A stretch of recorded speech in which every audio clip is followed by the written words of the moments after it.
Hello everyone. Ito po muli, si Jenny Magat Vlogs.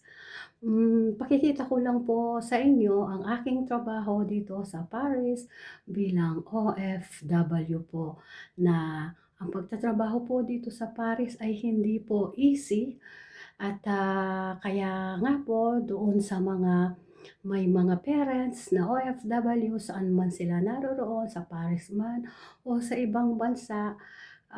Kapag pinapadalan kayo, ingatan ninyo ang mga pinapadala, huwag basta-basta gumastos dahil hindi biro ang nag-OFW dito sa ibang bansa, kung gaano po kami napapagod dito.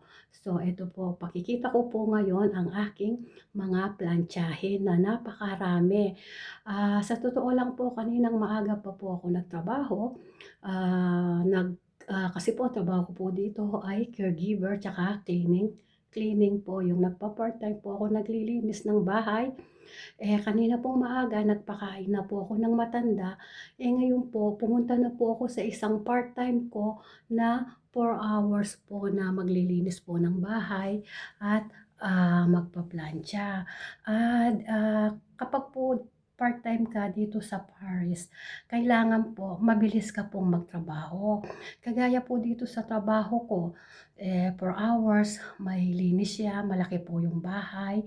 Kailangan mabilis ka pong magplantsa at mabilis ka rin pong maglinis kasi 'pag maaano ka sa oras. Pero kung sobrang dami naman po ang plantsa, siyempre hindi po matatapos, okey lang naman po 'yun sa amo, 'yun po. Kaya ayun po, ipapakita ko po sa inyo yung aking mga plantsahin dahil tapos ko na pong nilinis ang bahay. Siyempre hindi ko po puwedeng pakita ang bahay po ng aking amo ko at yung mga plantsahin ko na lang po, pakikita ko po kung gaano po kadami. Ayan po, tingnan po ninyo. Ayan po yung mga plantsahin ko. Ah, Ayan po, nag-laundry na po ako.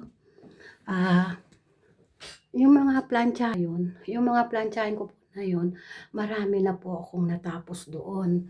Nakapagplantsa na po ako ng mga towels at saka mga bedsheet. Kaya ayun po, kaya po muli, sana wag po kayong magsawang manood at ayun po, tiyaga-tiyaga lang po sa pagtatrabaho. At saka ayun nga po na lagi po tayong mag-pray, tayong mga OFW po, saan man po tayo naroroon sa buong mundo. Sa Paris at sa lalo na po doon sa mga nasa giyera po, lagi po namin kayong pinagpi-pray, yung mga OFW po nasa giyera po at kayo. At sa mga kabataan naman, mag-aral kayo ng mabuti, dahil hindi biro ang magtrabaho ang OFW. Dahil minsan yung oras ng pagkain nila ay hindi sapat, dahil minsan wala sa oras yung pagkain po nila. Kaya ayun po, marami pong salamat. God bless po at patuloy niyo pong subaybayan ang Jenny Magat Vlogs.